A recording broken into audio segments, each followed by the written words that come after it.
All right, guys, welcome back to the Pocket Mads channel. It's Matt here. Today, we're going to break down what are the best new decks that have popped up, been created, I guess sort of just come into existence with the release of Paradox Drive, the newest set that just released a couple of days ago. I think I'm honestly, just even in myself, very surprised how some of these sort of new strategies are doing in online competitions, because over the last few days, there's definitely been quite a few tournaments, and we have actually a good amount of data. Some of these decks have been really surprising in the way that they've been performing. Some decks, maybe not so surprising in terms of how well they're doing, but we're going to break it all down in today's video. So anything that's new or even updated, we're going to kind of package it all into this video. At least anything that has been significantly doing well in online competitions. That's, again, where all of these decks are coming from. So if you happen to notice a deck that you played or, you played against in a tournament, that's probably because that's where these deck lists were taken from.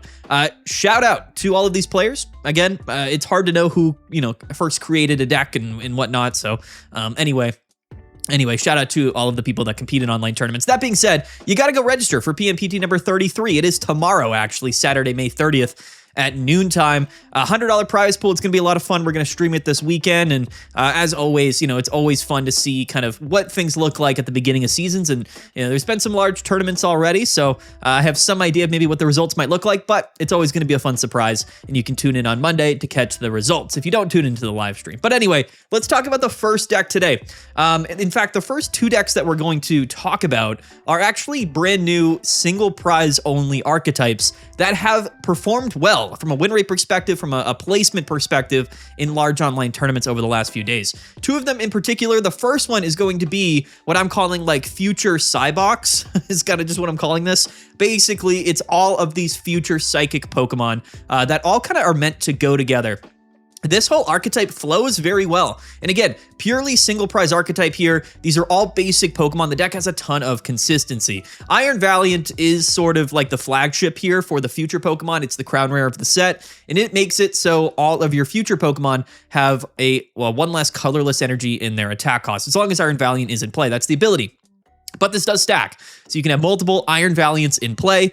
And then, of course, all of these other future Psychic Pokemon have colorless energy in their attack cost. So, let's just say you do have double Iron Valiant in play, then just kind of subtract the two colorless energy from all of these Pokemon's attack costs. And all of a sudden, Iron Crown has a free attack cost. Iron Leaves is only a single Psychic energy, and Iron Boulder is only 2 Psychic energy.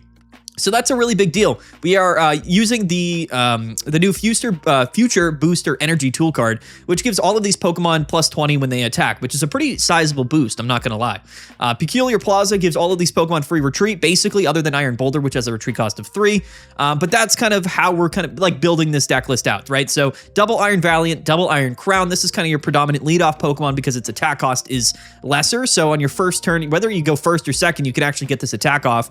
It does 10 damage and 20 more for each of your opponent's bench Pokemon, but that will be increased by Future Booster Capsule by 20. So it's a really great early game attacker. And then again, once this Pokemon goes down or any of your Pokemon go down, we can go into Iron Leaves, which is kind of that mid-game attacker, which does 50 damage, but 50 more if one of your Pokemon were KO'd last turn. So it's a really great mid-game attacker. You can hit upwards of 100 to 120 damage with the booster energy. Really solid. The HP on Iron Leaves is a bit low, which is totally fine, but it's a very, very strong attacker. And again, with Iron Valiants in play, the attack cost is only 1 energy. And then Iron Boulder is like your late game attacker, which is, it does, I think, 80 damage, but 40 more if you have a tool card attached. And of course, if that tool card is the Future Booster Energy, that's 60 more. So it's 140 damage for effectively 2 energies in the late game, 120 HP. This deck list is very consistent, very fast paced. Now, the overall sort of impressiveness of the amount of HP and the amount of damage that this deck deals isn't as greater as some other decks, but I think the pacing and the consistency and the fact that, we're super flexible with Peculiar Plaza, with Professor Turo,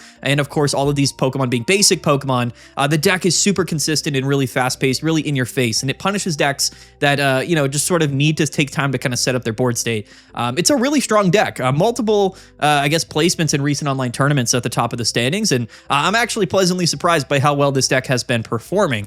We do play one Cyrus, one Sabrina, and again, there's only 6 total Pokemon in the deck. They're all basic, so we have a lot of room for other cards. Double Research, double Copycat, double Pokeball, Ball, Sabrina Cyrus, and even a May in here, as well as Area Zero, which is another great card to be playing in this deck because, again, all basic Pokemon, so you can kind of, put one back into your deck and then see an extra card every turn. There are certain decks where Area Zero is actually a really good stadium, and I think this is one of them.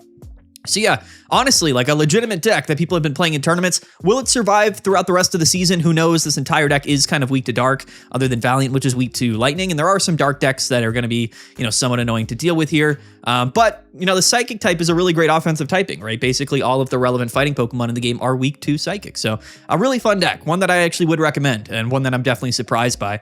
Next up is going to be Kingambit and Glimmora. I'm calling this Gambit is what I've been doing this deck. This is also a very surprising deck list. So for me, they kind of gave us Kingambit, I think, or we saw it early on, and I was like, this isn't a bad card, right? You can use it at the end of the game, and it does 140 damage. And then they showed us Glimmora, or rather, when the set released, we saw Glimmora, and I did not put 2 and 2 together. I guess I just didn't actually fully read the wording on Overlord's Blade from Kingambit, because this card reads that it does 40 more damage each time your Pokemon have been knocked out, not how many points your opponent has taken.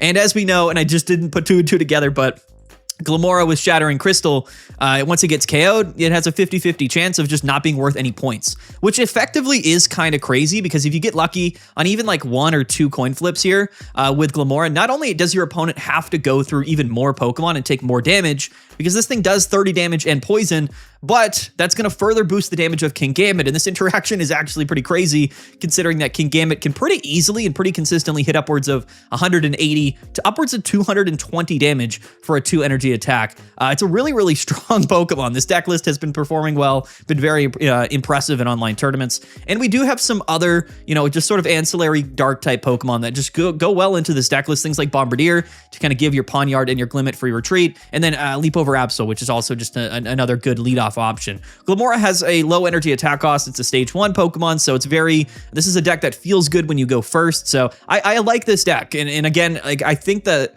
the combination of being able to 1-hit KO Pokemon pretty consistently with Kingambit, and not only that, but just sort of force your opponent to go through 4 or 5 Pokemon to win the game is actually a pretty broken strategy. So I'm actually really surprised. We get yet another strong dark type archetype added this season. This time it is sort of purely single prize. It's a really, really interesting deck, one that I did not see coming. But yeah, as it turns out, this is a very, very strong strategy. Some decks are playing no Absol and playing like an extra trainer card thrown in here. I do like the Bombardier. I think it's just worth playing regardless, but Absol's also a good card. Double Research, double Copycat. I've seen some decks playing Hiking Trail to further that consistency. Rare Candies, of course, for Kingambit. One Cyrus thrown in, which is typically a good play because Glimmora and your other Pokemon aren't necessarily dealing a ton of damage. Of course, if you're playing Absol, that also makes a lot of sense, right, to play Cyrus. But yeah, just these two, the last 2 decks that we've talked about, these purely single prize archetypes have been like really surprising. Like they've been doing really well, and it's kind of cool to see. One of the strange results of this season is that how many strong non-EX Pokemon we've gotten. Like, I think now more than ever, especially in a metagame that's honestly pretty heavily dominated by Mega Pokemon, from this set, it seems to be the non-EX Pokemon, the single prize Pokemon that are kind of shining the brightest, which I find to be very interesting and could be a really strange transition through to the metagame. But, we'll talk about it and we'll see how that develops throughout this weekend and, into the future weeks. Next up, let's talk about a deck list that people just really aren't playing, but one that I find to be, a little bit inconsistent in some ways, but just absolutely abhorrently strong for no reason. And that's going to be Great Tusk. This card absolutely fascinated me because it's a basic Pokemon that can get its HP boosted by 60 HP. It's already got 120 HP. It's worth a single prize, and you get access to just things like Professor Sada. It's a fighting type, so you can boost the damage with Karina if you want to.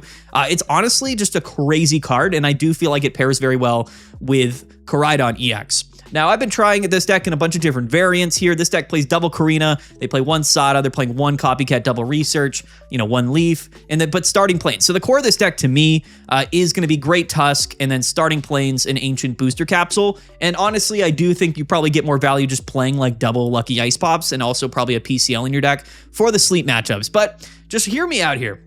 If you lead Great Tusk and you go second, you're starting to just attack for 80 damage every turn from your second turn onward. Not only that, but again, with starting planes and booster capsule, this thing has 180 HP, which is absolutely ridiculous for a single prize Pokemon that can just hit you for 80. Now, the downside of this attack is that it does 20 damage to each of your benched Pokemon.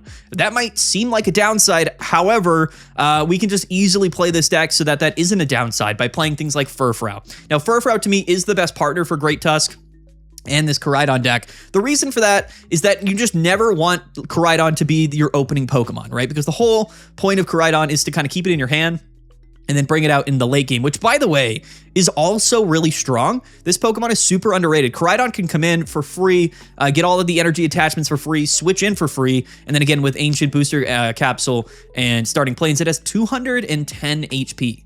210 HP. Nothing's going to KO you.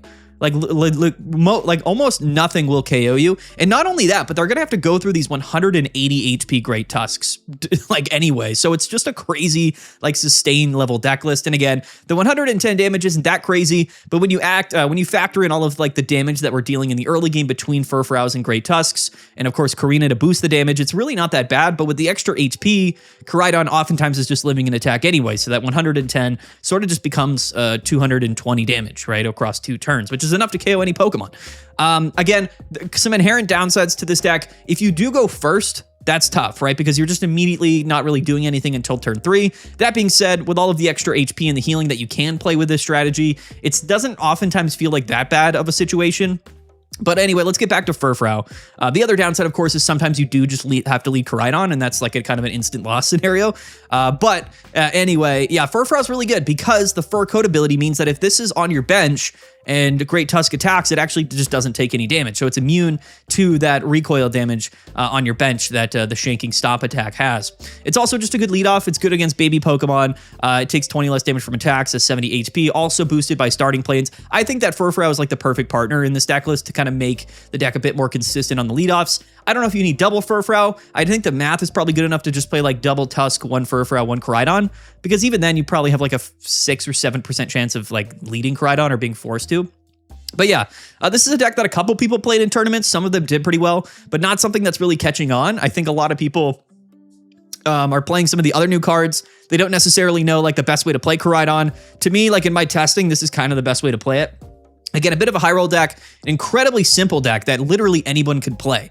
Like the concept of this deck is so simple, but just the fact that these Pokemon have such absurd amounts of HP is such a unique like thing in the game. Like there's never a time where like it's turn 2 and you have 180 HP single prize Pokemon and hitting you for 80 damage every turn, plus the healing of like Lucky Ice Pops, right? So it really is like you guys should probably think about the strategy a little bit more. It's going to be one of those decks where like, you know, sometimes it's completely terrible and it just doesn't do anything, but the games where, you know, it does sort of typically what you wanted to, especially going second, it feels absolutely ridiculous. So the other downside of this deck is that Koraidon and Great Tusk do have a weakness to Psychic. So things like Altaria, if they have some extra damage kind of on the board with like Training Arena, to get rid of your Starting Plains, they can, you know, get close to kind of KOing your Pokemon, or like Altaria Greninja could probably get it, you know, kind of get it pretty close. But 180 HP, most Pokemon are just not going to be able to go through Great Tusk. So it's a very interesting deck, not something that I've seen a lot of people play, but I've been playing it a lot myself. It's very fun and it's just ridiculous. And honestly, kind of the best way that I've found so far to really play a deck focused around Koraidon, which is interesting, very interesting, but I love it. I love this deck list, and I just wanted to recommend it because to me, it's, you know, a completely new deck, you know, and it's actually very, very strong. So try it out yourself. My recommendation would be, you know, maybe cut a Furfrou, try to squeeze in a second Lucky Ice Pop. Maybe you cut the Leaf. I don't think you really need Leaf, quite frankly, in the deck list here. And yeah, it's just, it's really strong. It's kind of crazy. But next up, let's talk about Miraidon. This is not necessarily a new deck list, but again, I did mention that some of these decks are just going to be kind of updated archetypes. And one of those is Magnezone, because now with Miraidon EX, Magnezone, for whatever the reason, has a Pokemon now that can come in and deal an absurd amount of damage. There's a lot of fluctuation in the sort of specifics of how people are trying to build this deck list. I don't think that there is like a necessarily number one kind of solidified, you know, 20 card list, but maybe after this weekend that'll change. Some decks are playing double Miraidon with double Professor Turo. Some people are just playing Magnezone EX straight up with Miraidon. Some decks are playing double Oricorio. Some people are playing, no Oricorio. So it's we're kind of getting that nailed down. But in general, Miraidon is kind of crazy in the sense that, like, if you do get the double Magnetones out early, you can have 6, 7, 8 energies, on the board, like, really, really quickly. And then all of a sudden, like, you bring in Miraidon and you're just hitting for a crazy amount of damage. Or even if you are utilizing Oricorio when the game goes late, and you're playing like a slow, kind of late game deck like Magnezone Oricorio typically is, all of a sudden now, like, if it ramps out of control, like, they just have an option to 1-hit KO any Pokemon in the game, which, like, fundamentally just doesn't, like, to me, that's, like, not really what we needed in the game, was for Magnezone Oricorio to just 1-hit KO a Mega Pokemon. But that's where we're at. A lot of people playing Magnezone and Oricorio because of the new Miraidon. I do think it has overall improved the archetype. I do think that there's at least some legroom now. Like, if you wanted to just throw like one Miraidon in Magnezone Oricorio, you could do that, and it's a nice sort of additional option. However, I think there's also a way now to play Magnezone being just sort of a purely 2-prize archetype, where you could just play like Magnezone EXs and Miraidon and just sort of be really annoying. Like, the other thing to consider with Miraidon is, like, you can actually just sort of scoop it up out of your hand, which is, like, pretty nuts. So you can kind of recycle energies, not the energy per se, but you can recycle Miraidon and then just keep generating more energies with Magnetone. So if you're in a matchup where, Miraidon isn't going to get 1-hit KO'd, you can just sort of take a hit and then just scoop it up and then go into your Magnezone and then, like, repeat. It's kind of crazy. Very, very strong. Again, we'll see sort of where the deck list lands specifically in terms of, like, how people are building it. But even just sort of throwing one Miraidon into, like, a standard Magnezone Oricorio deck, like, is proving to be very, very successful. And definitely one of the more dominant decks so far this early season. I think Miraidon is crazy. But, there probably might be some other ways to play Miraidon. I just don't think any of them are going to be as good as just Magnezone Oricorio, which is already proven and already sort of understood. So whereas, like, this Koraidon deck seemingly, like, I know it's just a one of, and Great Tusk kind of carries this particular strategy, but both of these Pokemon, Miraidon and Koraidon, are very, very strong. And I think that they're going to be, like, universally, like, useful as time goes on, just because of, like, the nature of those cards and the fact that you kind of can just play them as one-ofs, and they just sort of make different archetypes better. The thing about Koraidon is, like, I don't really know if it's worth playing in, like, Mega Lucario or other fighting type decks, but Miraidon is definitely kind of just worth playing in, like, most lightning type decks. The number one lightning type deck, at least at the moment, being, Magnezone, but I could see Miraidon seeing play with things like Belly Bolt, even though people aren't really doing that much. The consistent buffs to this particular archetype are crazy. They just love making Magnezone better and better for whatever the reason. If the game gets power crept in the metagame, Magnezone will also get, I guess, power crept. That's sort of what I'm noticing, at least at this point. But yeah, here's just sort of one example of it. Like I said, the deck's going to fluctuate a lot, but very, very strong. Next up, I want to get into Altaria, because Altaria is very good still, and again, the thing about Altaria is that it's a very easy psychic Pokemon to just play with whatever new psychic Pokemon come into the game. You know what I mean? Like, it's just sort of, it's incredibly flexible. It doesn't, like, kind of require a lot of effort to just play like 2 Swablu and 2 Altaria in your deck. And it kind of caps off otherwise, like, other psychic decks just aren't as strong typically if they're not playing Altaria, and that's, I don't think it's any different this season. So the first version is just going to be a kind of a mix of, like we saw here with the future Psychic Paradox Pokemon, which I think is a pretty decent pairing. I mean, at the end of the day, Iron Crown is very, very strong in the sense that with Iron Valiant, it's sort of just like a free, attack, right? It's a very aggressive attacker, got a decent amount of HP.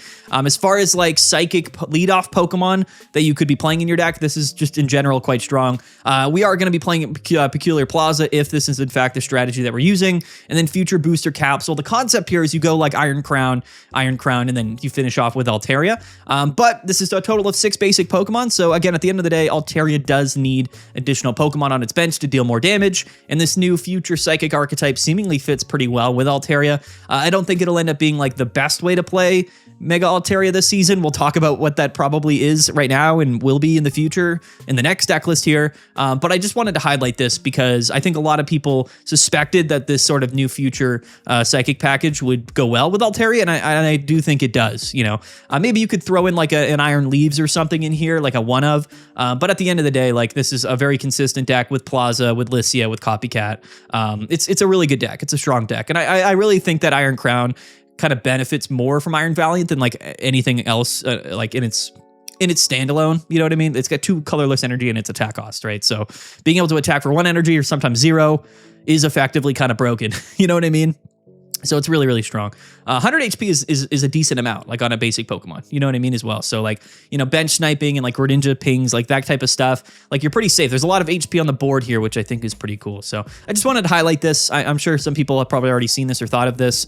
It's definitely not bad. But the next deck is going to be Sleep Altaria, which, for whatever the reason, I don't know why, has seemingly been buffed or made better by the inclusion of this new Hypnoblast Espeon.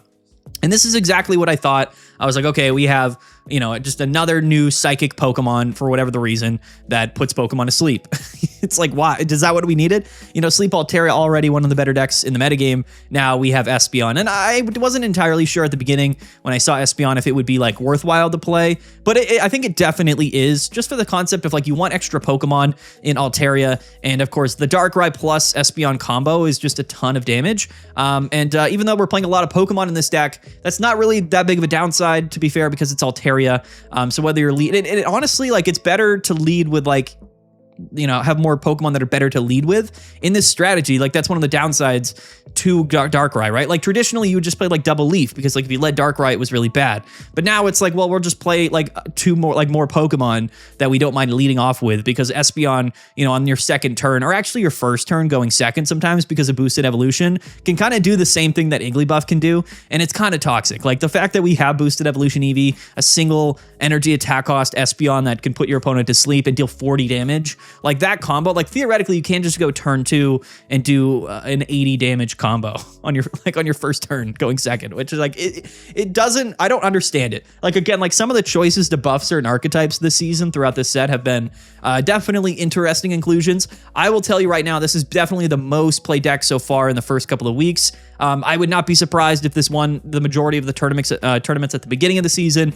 It's just exceptionally strong, and I know some people are probably going to be a bit upset about that, but you know, when ranked comes out, this is going to be everywhere. This is going to be like the default deck. Hoping that this is sort of like the final piece here before we maybe get some like hard counterplay to Sleep, even more than what we have. And it's important to note that even though Sleep has been buffed and it's one of the stronger decks in the game, there are certainly a lot of counterplay options towards Sleep and status conditions in general. So I'm not like super worried about it. It's just sort of a little bit like, all right, you know, did we really need to buff Sleep Altaria? You know, like that's kind of the feeling I get here. I'm sure a lot of people probably feel the same way. But at the end of the day, you know, it's a new deck, it's a new Pokemon here. I had to showcase it on the channel. I apologize, but you know, don't be surprised if this is like, you know, 3 out of 4 top decks at a PMPT 33 this weekend, because people are going to play it anyway. Okay, I'm not negatively influencing the meta in any way. Also, like Training Arena, which you play with Altaria anyway, also gets buffed by Espeon. Great. And then also Eevee and Swablu and Igglybuff are all searchable with Licia.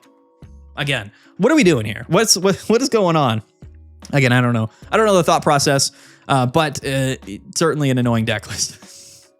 Definitely strong. All right, let's finish off the video by talking about a couple of like multi-energy decks, which I've actually seen do pretty well. The first, well, I guess there's 2 main Pokemon that were released in this set that are focused around multiple energy types. The first one is going to be Raging Bolt, right? And as you guys know, and that starting planes there at the bottom, and it is cut off here, I apologize. But as you know, Raging Bolt came out alongside other Dragon type ancient Pokemon, and like at first glance, like you're supposed to play them together. But I'll tell you, like immediately right off the bat, like Dragon Arcana Altaria like is just a better card than those other Pokemon. So that's what people are playing, right? Pichu, Mantike, Double Dragon Arcana Altaria. We have Professor Sada in here with Raging Bolt, right? So it's just a Dragon Arcana deck. Now we can just 1-hit KO any Pokemon in the game with Raging Bolt to finish things off.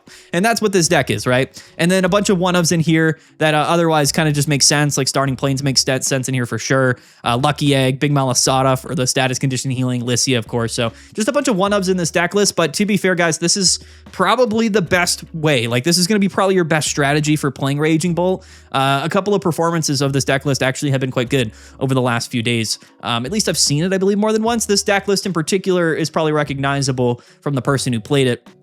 So shout out to them if they invented this deck list for sure. But yeah, I mean, again, like I know a lot of people were interested in Raging Bolt because the attack is so crazy. Just knocking out a Pokemon fundamentally is nuts. But the weird thing about Raging Bolt is that it's like 5 energy and its attack cost, and Sada, you know, can give you 2, or I guess, yeah, it can give you like a water and a lightning, but it's still going to require like a little bit of setup for sure. But yeah, it's a good deck. I mean, I think that this is definitely a viable strategy. Dragon Arcana has always been a pretty solid card here, this Altaria. We did get a new Dragon type Altaria with Fly in the set, but I don't think it's a very good card, like, to be honest with you. And I like this strategy. Gonna be really scary for some mega decks to be like, well, you know, do I really want to get one KO'd by a Raging Bolt? Like, not really, you know, but maybe some further refinement needed for this deck list, but I do think this is probably a general concept that makes a lot of sense for Raging Bolt. So I wanted to highlight it. But then lastly here, we're going to talk about Terapagos because coincidentally, it just sort of makes sense to be also playing Dragon Arcana alongside Terapagos, right? Just like with Raging Bolt. This time we're playing Pichu, Magby, and Mantike, and then I assume the energy types that we're playing for the deck. This is from, I believe I pulled this from the Jay Dankus tournament, and I don't remember the player playing this deck list, their name, but shout out to them. They had a really great run with this deck, and I think it's actually really smart. So you have Pichu, Magby, and Mantike to generate lightning, fire, and water energies. But then the 3 energy types that we're actually playing for the deck, I believe, were like Steel, Dark, and Psychic, right? So you have 6 different energy types on the board, and fundamentally speaking, by the end of the game, you know, Terapagos is going to be able to deal a ton of damage. And Terapagos is a really strong Pokemon. Like, it actually is. It can hit for an absurd, like, 160, 180, and 150 HP is a decent amount with Giant Cave. That brings it to 170, so it's enough to, you know, definitely live a hit and, you know, perhaps one at KO certain Pokemon. So, honestly, like, Terapagos is something that I've tested a little bit, and again, as far as these multi-energy type decks go, you're going to want to play the baby Pokemon, and you're probably going to want to play Dragon Arcana just as your sort of secondary option, right? And again, no matter which baby Pokemon you lead, you know, your turn 2 Dragon Arcana setup will always happen because you don't have any sort of different, or I guess, overlapping energy types. So you're always going to have that ability to do that. And then from there, you just sort of set up Terapagos and you just do it. You know, you just let it fly.